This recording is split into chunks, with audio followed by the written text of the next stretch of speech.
जय हिंद साथियों, मैं अपने इस वीडियो में आपका पुनः स्वागत करता हूं। दोस्तों, आज के इस वीडियो में हम बात करेंगे भारत की मिट्टी। तो भारत में अपनी कितने प्रकार की मिट्टियां पाई जाती हैं, उनके क्या नाम हैं, उनकी कैसे पहचान करेंगे हम लोग। तो आज इस वीडियो के माध्यम से हम लोग सारा कुछ समझने वाले हैं। तो आइए दोस्तों, वीडियो को स्टार्ट करते हैं और भारत में कितने प्रकार की मिट्टियाँ पाई जाती हैं, इनको समझने का प्रयास करते हैं। तो पहले मैं आपको कुछ इंपॉर्टेंट पॉइंट लिखे हैं। देखिए, मिट्टी मिट्टी के अध्ययन के विज्ञान को हम मृदा विज्ञान कहते हैं। इसको इंग्लिश में बोलते हैं पीडोलॉजी। पीडोलॉजी कहा जाता है।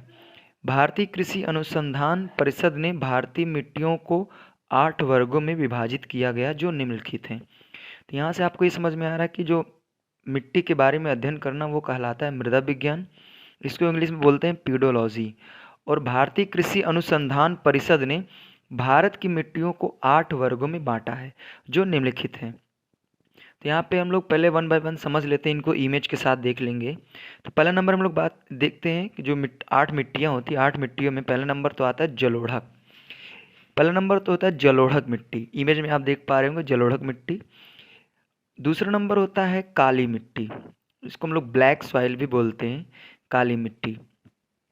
तीसरा नंबर पे आता है लाल मिट्टी, इसको हम लोग रेड सॉइल बोलते हैं, तो लाल मिट्टी। और लाल मिट्टी के बाद नेक्स्ट आता है लेटराइट मिट्टी। फिर लेटराइट मिट्टी को आप इमेज में देख पा रहे होंगे। उसके बाद नेक्स्ट आता है मरुस्थली मिट्टी, इसको हम लोग रेगिस्तानी मिट्टी के नाम से जानते हैं। आप लोग जानते होंगे जहाँ पे मरुस्थल होते हैं, वहाँ पे की जो मिट्टियाँ होती हैं उनको हम लोग नॉर्मली मरुस्थली मिट्टी कहते हैं। उसके बाद नेक्स्ट आता है बच्चों पर्वतीय मिट्टी। तो पर्वतीय मिट्टी ये ऐसी मिट्टी होती है जो पर्वत क्षेत्रों में पाई जाती है, जहाँ पे पर्वतीय क्षेत्र होते हैं। तो वहाँ की जो मिट्टियाँ होती हैं उनको हम लोग बोलते हैं पर्वतीय मिट्टी। उसके बाद नेक्स्ट आता है लवणी मिट्टी। देखिए यहाँ पे ये जो जितने नाम थे इसमें से आपको हो सकता है कि लेटराइट मिट्टी और अ, बाकी और तो लगभग समझ में आया होगा, लेकिन यहाँ पे एक शब्द आया लवणी मिट्टी। तो आप देखते होंगे, जैसे इमेज में आप देख पा रहे होंगे कि कुछ ऐसी जगह ज़मीनें होती जहाँ की ज़मीनें पपड़ी मतलब उसमें मतलब दर्रा टाइप का पड़ जाता है, पपड़ी टाइप का पड़ जाता है। तो उन मिट्टियों को हम लोग बोलते हैं लवणी मिट्टी। ठीक है, उसमें कैल्शियम मैग्नीशियम की मात्रा ज़्यादा हो जाती है। तो ये मिट्टियाँ कुछ इस तरह से हो जाती हैं। तो जो पपड़ी टाइप की मिट्टियाँ होती हैं उनको हम लोग बोलते हैं लवणी मिट्टी। नेक्स्ट इसमें जो लास्ट है 8वें नंबर पे आता है, इसको हम लोग बोलते हैं दलदल युक्त मिट्टी। तो आप देखते हो कि नॉर्मली दलदल में हम लोग पिक्चरों में मूवियों में देखते रहते हैं कि कुछ ऐसे क्षेत्र होते हैं जहाँ पे दलदल रहता है और वहाँ पे कोई चला जाता है तो तुरंत वहाँ पे डूब जाता है। तो उस तरह की मिट्टी को हम लोग बोलते हैं दलदली मिट्टी या दलदल मिट्टी। तो हमने लगभग 8 मिट्टियों के बारे में बताया। अब इसमें जो आपके एग्ज़ाम पॉइंट ऑफ व्यू से बहुत ज़्यादा इम्पॉर्टेंट है और उपजाऊ की दृष्टि से बहुत ज़्यादा इम्पॉर्टेंट है, तो वो है जलोढ़क मिट्टी, काली मिट्टी, लाल मिट्टी और लैटराइट मिट्टी। तो यही कुछ मिट्टियाँ हैं जो बहुत ज़्यादा आपके एग्ज़ाम की दृष्टि से इम्पॉर्टेंट है। बाकी जो मरुस्थलीय मिट्टी है, पर्वतीय मिट्टी है, लवणी मिट्टी है और दलदली मिट्टी, इनमें हम किसी प्रकार की खेती नहीं कर सकते, अर्थात ये उपजाऊ दृष्टि से हमारे लिए लाभदायक नहीं है।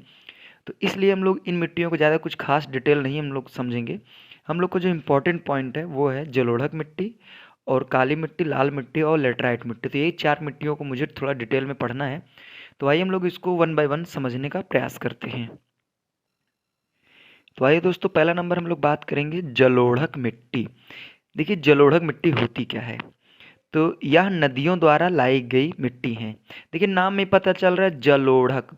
तो ऐसी मिट्टी जो जल के साथ लुढ़कते हुए आती हैं, उन मिट्टियों को हम लोग बोलते हैं जलोढ़क मिट्टी। तो ये जो मिट्टियाँ होती हैं और लाई जाती हैं नदियों के द्वारा, तो यह नदियों द्वारा लाई गई मिट्टी है।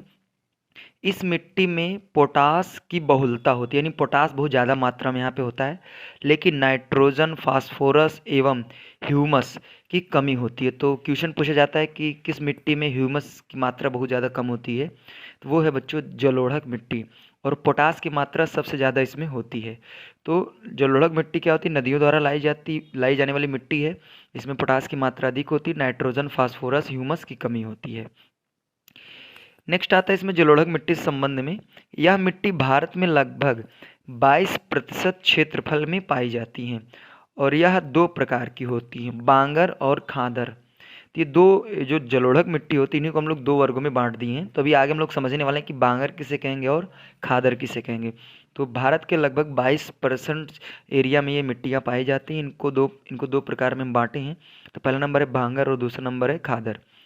आइए इनको समझ लेते हैं, बांगर और खादर क्या है।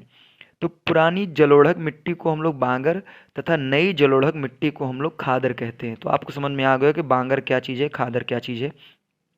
तो मान लीजिए नदी के तटों में जो पुरानी मिट्टियाँ पड़ी रहती हैं उनको हम लोग बोलते हैं बांगर, और फिर नदियाँ जब प्रवाह करके नई मिट्टियाँ लाती हैं तो उन मिट्टियों को हम लोग बोलते हैं खादर। ठीक है। कुछ इंपॉर्टेंट पॉइंट और है जलोढ़क मिट्टी से संदर्भ में। देखिए जलोढ़क मिट्टी जो है ये उर्वरता की दृष्टि से काफ़ी अच्छी मानी जाती है। अर्थात कहने का मतलब ये जो जलोढ़क मिट्टी होती है इसमें आप लोग खेती बहुत आसानी से बहुत अच्छे वे में कर पाएंगे, यहाँ पे फसल उगाएंगे बहुत अच्छी तरीके से होते हैं। तो जलोढ़क मिट्टी जो है उर्वरता उर्वरता की दृष्टि से बहुत यानी काफ़ी अच्छी मानी जाती है, और इसमें धान, गेहूँ, मक्का, तिल्ली, दाल, आलू आदि फसलें आराम से हम लोग उगा सकते हैं, बहुत ज़्यादा अच्छी फसल इसमें होती है। तो धान, गेहूँ, मक्का, तिल्ली, दाल, आलू आदि फसलें। ठीक है। अब हम लोग इस इसमें कुछ इंपॉर्टेंट पॉइंट देखते हैं। तो देखिए इसमें से इसे इसे मुख्यतः 3 नदियाँ द्वारा लाई जाती हैं। तो ये सिंधु, गंगा और ब्रह्मपुत्र। तो अगर पूछा जाए कि जलोढ़क मिट्टियाँ कौन कौन सी नदियाँ लाती हैं, तो वो है सिंधु नदी और गंगा, ब्रह्मपुत्र। और यह मिट्टी उत्तरी क्षेत्रों में ज़्यादातर पाई जाती है, उत्तरी भाग में पाए जाते हैं। जैसे एग्जाम्पल में बताएं तो पंजाब राज्य, उत्तर प्रदेश, बिहार, पश्चिम बंगाल तथा असम के आधे भाग में।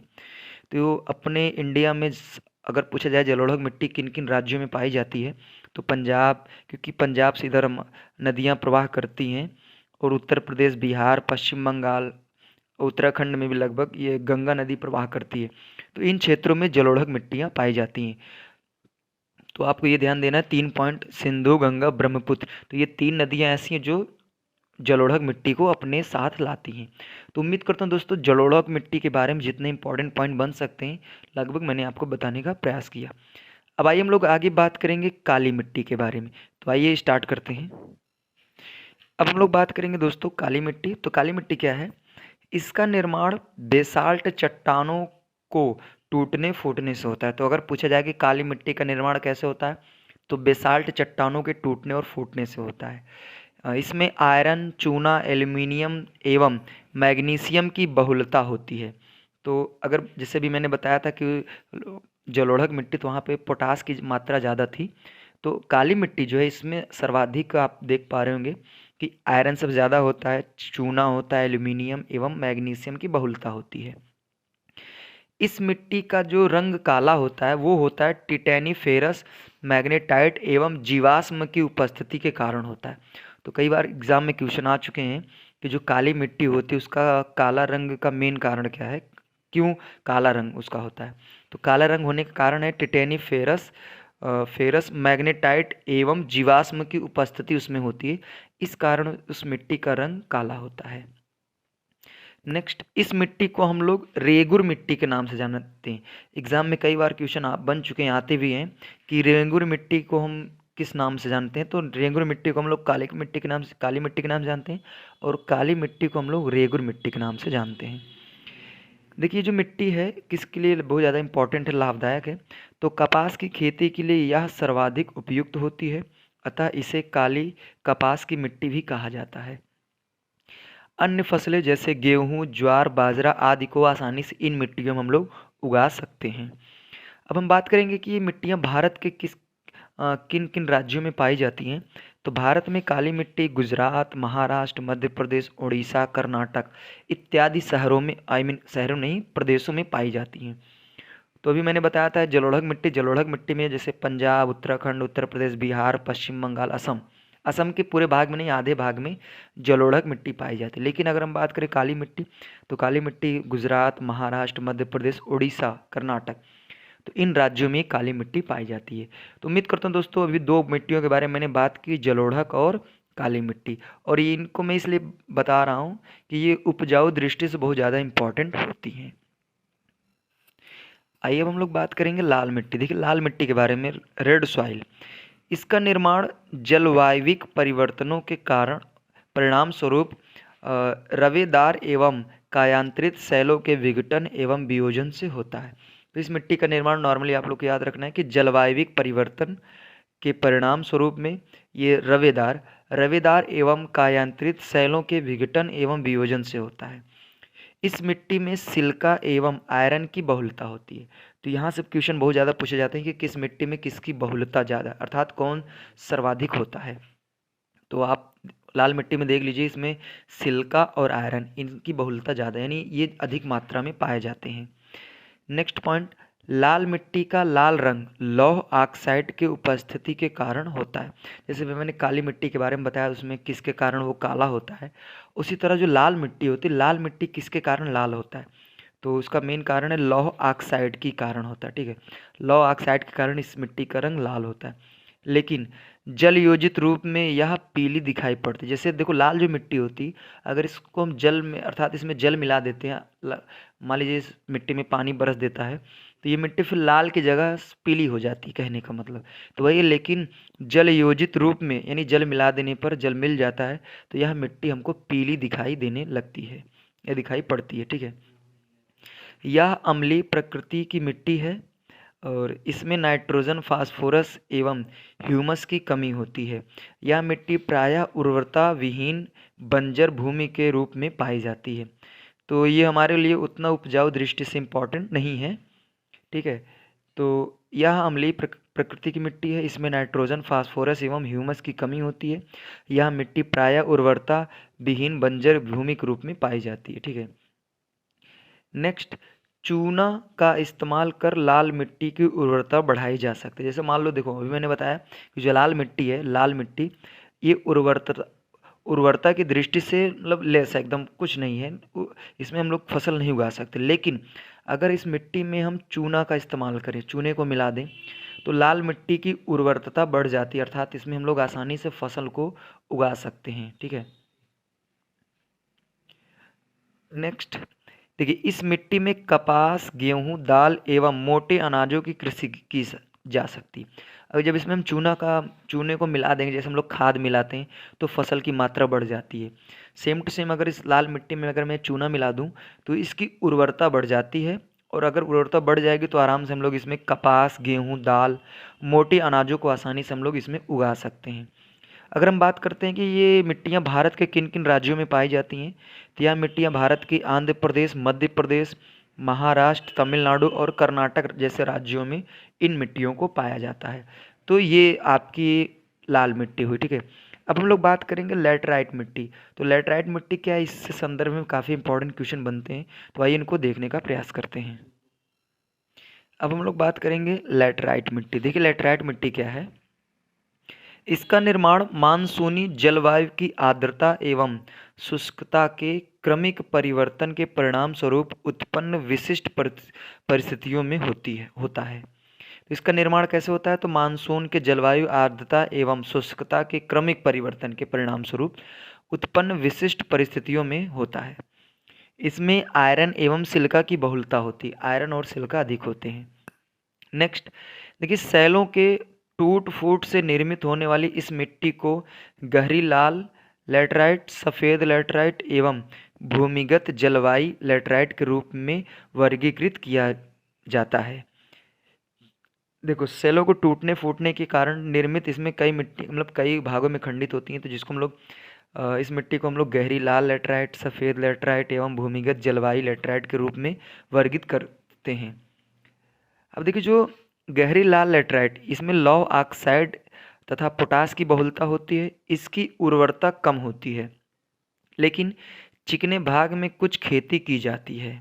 ठीक है, तो यह ध्यान देना है कि जो गहरी लाल लैटराइट मिट्टी होती है, इसमें लाल ऑक्साइड एवं पोटास की बहुलता होती है और उर्वरता इसमें बहुत कम होता है, लेकिन निचले भाग में कुछ खेती की जा सकती है। उसी तरह जो सफ़ेद लैटराइट है, सफ़ेद लैटराइट,